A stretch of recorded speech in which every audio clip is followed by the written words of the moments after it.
120 000 soldats piégés. Plus de carburant, plus de munitions, plus de nourriture. À Washington, la machine militaire la plus puissante de l'histoire humaine reste les bras croisés, parce qu'il y a littéralement rien qu'elle puisse faire. Ce que vous êtes sur le point d'entendre n'est pas une analyse, c'est une autopsie. Et le corps sur la table, c'est le mythe de l'invincibilité militaire israélienne. Je veux être clair sur qui je suis et sur la raison pour laquelle ce que je dis compte. J'ai servi comme officier du renseignement dans le corps des marines. J'ai travaillé à l'intérieur de l'appareil de sécurité nationale américain à des niveaux que la plupart des gens n'atteignent pas dans toute une vie. J'ai examiné des plans de guerre, des évaluations du renseignement et des architectures logistiques pour des conflits sur 3 décennies. Et je vous le dis, avec tout le poids de cette expérience, derrière chaque mot. Ce que l'Iran a exécuté en 5 jours contre la chaîne d'approvisionnement de Tsahal est la campagne d'interdiction la plus complète, la plus chirurgicalement précise, la plus stratégiquement achevée que j'ai jamais étudiée, pas seulement dans des documents de briefing, pas seulement dans des études de cas historiques, jamais dans aucun conflit, à aucune échelle. Ce que les grands médias ne vous diront pas, parce que le dire les obligerait à démanteler 20 ans de récits soigneusement construits sur l'équilibre des forces au Moyen-Orient, c'est que c'était pas un engagement militaire, c'était une démolition contrôlée. L'Iran n'a pas combattu Israël, l'Iran a éteint Israël, et l'architecture de la manière dont ils l'ont fait, le séquençage, la logique de ciblage, la discipline opérationnelle nécessaire pour exécuter 5 phases simultanées contre des systèmes redondants, sans qu'une seule phase échoue. C'est ce que je vais vous expliquer aujourd'hui. Parce que une fois que vous comprenez la mécanique, vous ne regarderez plus jamais cette région, ni la puissance américaine, de la même façon. Commençons par la réalité fondamentale que presque personne, dans les commentaires occidentaux, n'est prêt à énoncer clairement. Une armée moderne ne fonctionne pas au courage. Elle ne fonctionne pas à l'entraînement. Elle ne fonctionne pas à l'idéologie, au nationalisme ou à la qualité de son corps d'officier. Une armée moderne fonctionne à la logistique, carburant, munitions, nourriture, pièces de rechange, consommables médicaux. C'est le fleuve invisible de matériel qui circule depuis les installations portuaires, par les réseaux routiers et ferroviaires, vers les dépôts avancés, et finalement jusque dans les mains du soldat en position de combat.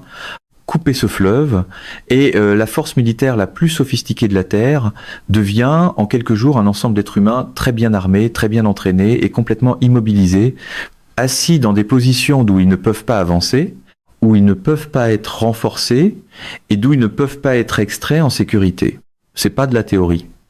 C'est la réalité opérationnelle que tout planificateur militaire sérieux comprend à un niveau fondamental. La question à laquelle l'Iran a répondu en 5 jours, la question qui devrait occuper tous les ministères de la Défense et toutes les écoles de guerre du monde en ce moment, est la suivante. Comment couper ce fleuve quand ce fleuve a été conçu avec 50 ans d'assistance technique américaine, précisément pour survivre au fait d'être coupé? La réponse, et c'est là que la sophistication professionnelle de ce que l'Iran a accompli devient véritablement saisissante. C'est que on n'attaque pas le fleuve en un seul point. On attaque tous les points simultanément, y compris les points qui existent précisément pour compenser les attaques contre les autres points. On élimine la redondance en frappant chaque voie redondante au même moment, de sorte que le système n'a plus aucun mécanisme survivant pour contourner les dégâts. Quand chaque port est frappé, chaque pont détruit, chaque dépôt avancé en flammes et chaque aérodrome capable de recevoir des avions cargo lourds criblés de cratères, il ne reste plus de système logistique. Il ne reste que l'horloge. L'horloge qui compte à rebours, depuis les stocks restants, jusqu'au moment où le dernier obus est tiré, où le dernier réservoir de carburant se vide, et où 120 000 soldats affrontent la réalité physique de ce que signifie réellement l'effondrement d'une chaîne d'approvisionnement pour des êtres humains en conditions de combat actif. L'Iran n'a pas improvisé cela. Je veux bien marteler ce point, parce que le réflexe dans l'analyse occidentale, et j'ai vu ce schéma se répéter au fil de 3 décennies d'observation professionnelle, consiste à expliquer les succès militaires d'acteurs non occidentaux par la chance, par la confusion de l'autre côté, par une anomalie opérationnelle quelconque qui préserve l'hypothèse sous-jacente de la supériorité occidentale, sans obliger personne à la réviser. Ce réflexe est analytiquement en faillite. Dans ce cas-ci, ce que l'Iran a exécuté était le produit d'années de collecte systématique du renseignement, de développement des cibles et de planification opérationnelle. Des années. La précision avec laquelle les bases de données de ciblage iraniennes reflétaient les emplacements réels des dépôts logistiques avancés de Tsahal, des installations dont les coordonnées figurent parmi les informations de sécurité opérationnelle les mieux protégées du système militaire israélien, constituent un constat dont les implications en matière de renseignement dépassent largement la situation militaire immédiate.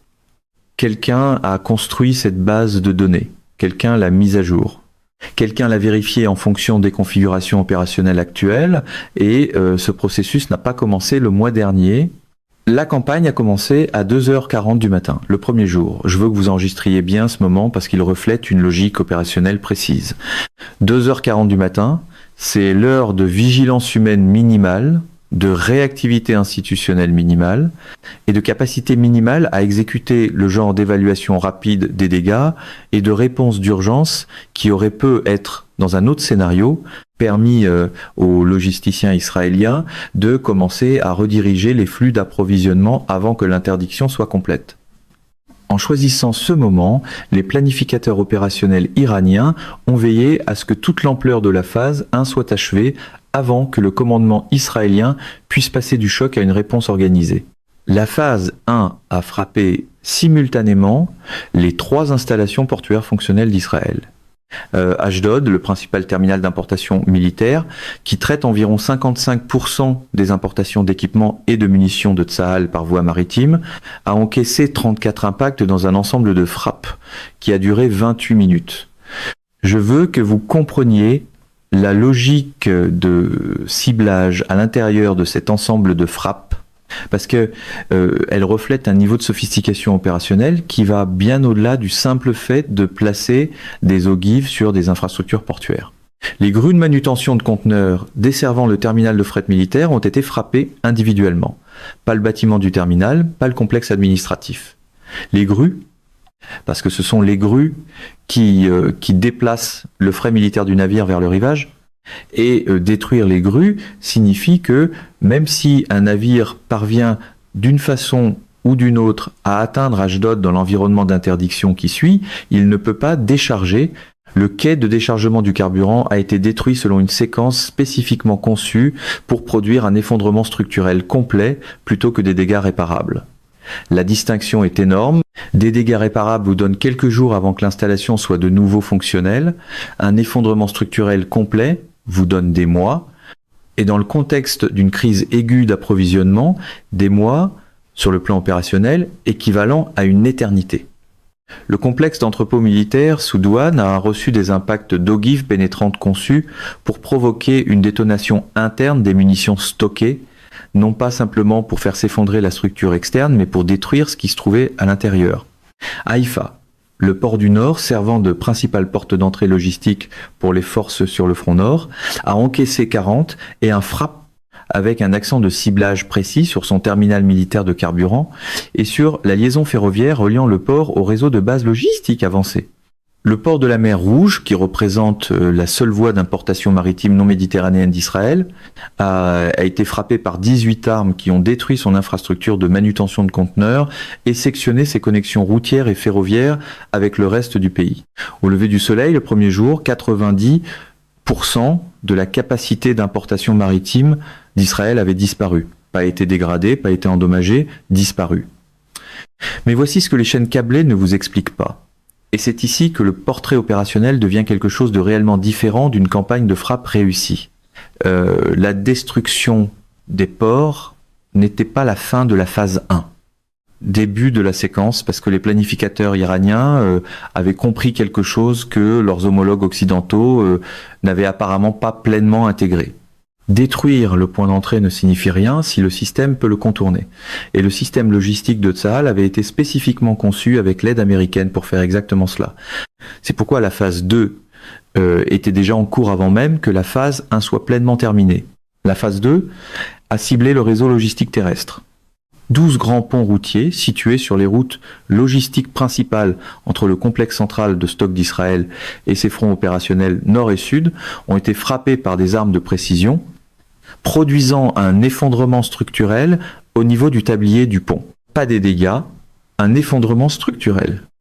Les lignes ferroviaires desservant le corridor logistique nord ont été frappées en 9 points distincts, chacun choisi pour maximiser la longueur de voie rendue inutilisable par un seul impact. Et je veux que vous compreniez la philosophie de ciblage ici, parce qu'elle représente un niveau de sophistication analytique qui dépasse le simple fait de savoir où se trouvent les ponts. Les planificateurs iraniens n'ont pas attaqué les véhicules sur la route.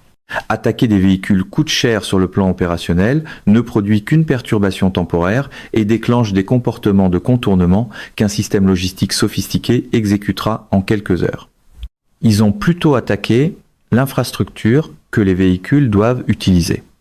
Un pont détruit ne peut pas être contourné par une autre route quand chaque pont sur chaque itinéraire alternatif a lui aussi été détruit. La capacité logistique terrestre de Tsahal n'a pas été dégradée lors de la phase 2. Elle a été structurellement éliminée. Et la différence entre dégradation et élimination, c'est la différence entre un système logistique qui fonctionne à efficacité réduite et un système logistique qui a cessé de fonctionner. Restez avec moi, parce que la phase 3 est le moment où cette campagne passe d'impressionnante à quelque chose qui devrait être véritablement alarmant pour quiconque a sérieusement réfléchi au fonctionnement réel de la puissance militaire moderne. Parce que la phase 3 n'a pas ciblé des infrastructures qui apparaissent sur les images satellites et dans les registres portuaires accessibles au public. La phase 3 a ciblé les dépôts logistiques avancés de Tsahal, ses installations de stockage durci, dispersées et opérationnellement secrètes, maintenues sur le théâtre pour soutenir les opérations pendant une période définie sans réapprovisionnement. Ce ne sont pas des endroits qui apparaissent sur des cartes accessibles au public. Leurs emplacements font partie des informations de sécurité opérationnelle les plus étroitement gardées dans le système militaire israélien, protégé par plusieurs couches de restrictions d'accès et de procédures de contre-espionnage. 11 des 14 dépôts logistiques avancés identifiés d'Israël ont été frappés, 11 sur 14.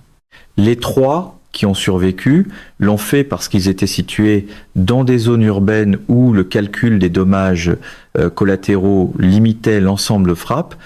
Une contrainte que les planificateurs iraniens semblent avoir consciemment intégrée à leur architecture de ciblage, ce qui constitue en soi un reflet de discipline opérationnelle que beaucoup d'analystes occidentaux n'auraient pas prédite. L'inventaire des dépôts survivants après la phase 3 représentait une disponibilité d'approvisionnement de 3 à 7 jours au taux de consommation actuel. Et cette horloge tournait déjà au moment où l'évaluation était terminée. Vous pensez avoir entendu le pire.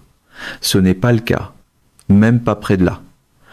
Parce que tout ce que j'ai décrit jusqu'ici, les ports, les ponts, les lignes ferroviaires, les dépôts avancés, tout cela existait à l'intérieur d'un cadre de planification que les logisticiens américains et israéliens avaient déjà simulé. Ils avaient déjà identifié l'interdiction maritime comme un risque. Ils avaient déjà intégré le mécanisme compensatoire dans le plan de contingence. Et les planificateurs opérationnels iraniens savaient qu'ils l'avaient fait, ce qui explique l'existence de la phase 4.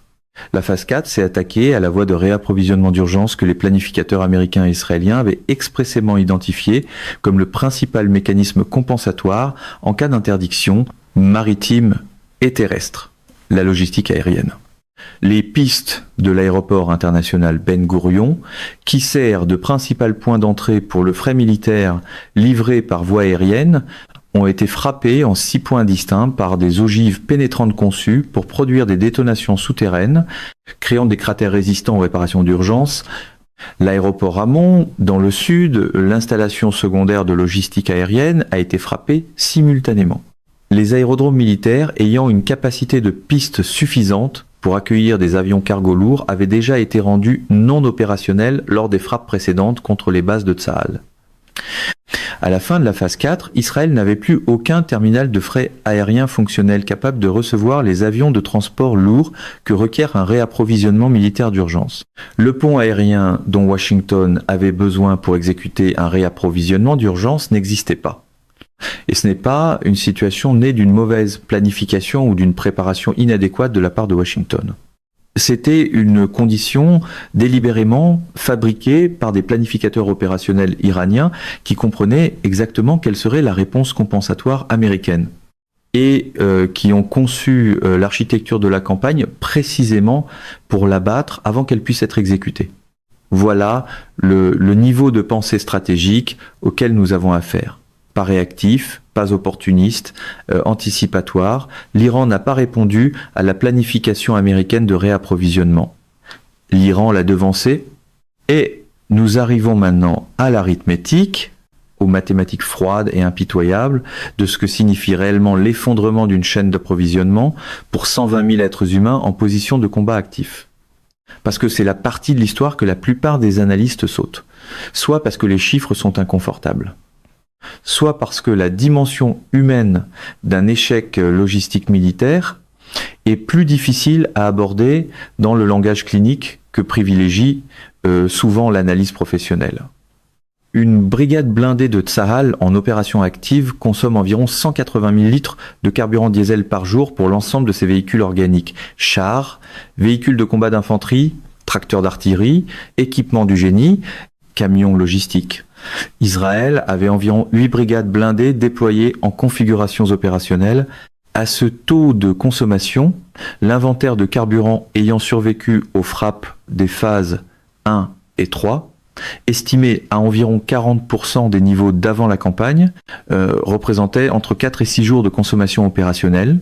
Au 5e jour, la disponibilité du carburant était tombée sous le seuil minimal requis pour soutenir des opérations offensives. Des véhicules blindés ont commencé à être immobilisés, pas par l'action ennemie, pas par une panne mécanique, pas par une décision tactique, mais par des réservoirs vides. Je veux que cela soit compris dans tout son poids. Tsahal, la force que les États-Unis et Israël ont passé 50 ans et des centaines de milliards de dollars à construire, était rendue immobile par le simple fait physique qu'il ne restait plus rien à mettre dans ses réservoirs de carburant.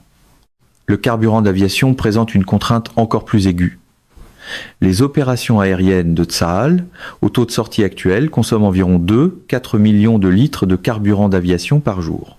L'inventaire de carburant d'aviation ayant survécu après les frappes contre les ports et la destruction des dépôts était évalué à environ 8 jours de consommation. Au 5e jour, les taux de sortie avaient été réduits de plus de 60% à mesure que les protocoles de conservation du carburant étaient mis en œuvre. L'F-35, la plateforme de frappe la plus performante d'Israël, l'appareil autour duquel la doctrine opérationnelle de Tsahal pour les missions de frappe en profondeur est organisée, volaient à une fraction de leur tempo opérationnel. Leur mission était rationnée en fonction d'une réserve de carburant que toutes les personnes impliquées pouvaient voir descendre vers zéro. Les mathématiques des munitions racontent une histoire parallèle. Un bataillon d'artillerie israélien, tirant à des rythmes soutenus standards, dépense environ 800 obus par jour. Multipliez cela par les systèmes d'artillerie déployés sur 5 fronts actifs.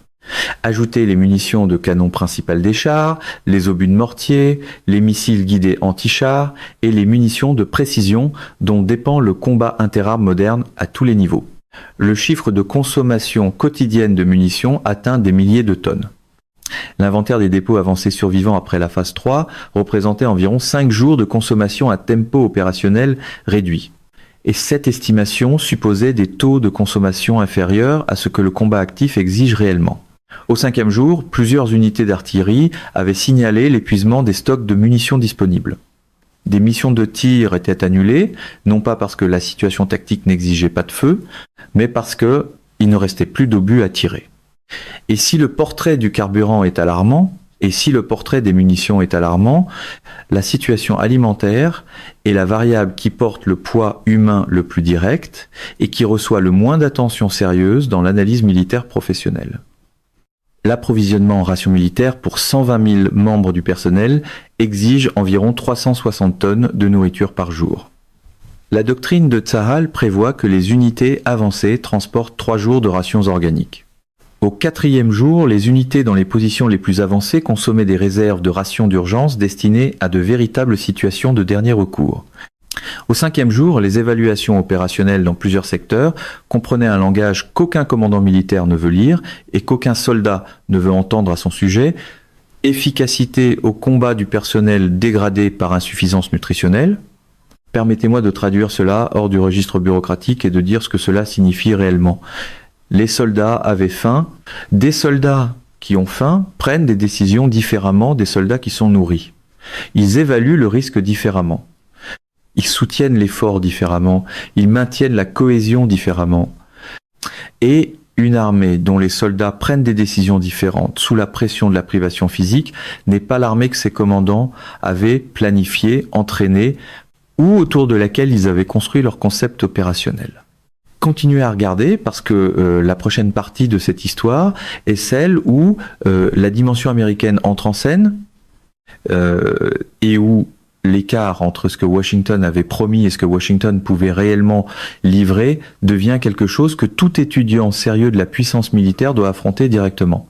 Mesdames et messieurs, notre émission d'aujourd'hui s'arrête ici. Nous vous invitons à partager votre avis personnel dans la section des commentaires ci-dessous. Perspective politique vous salue et vous donne rendez-vous très bientôt.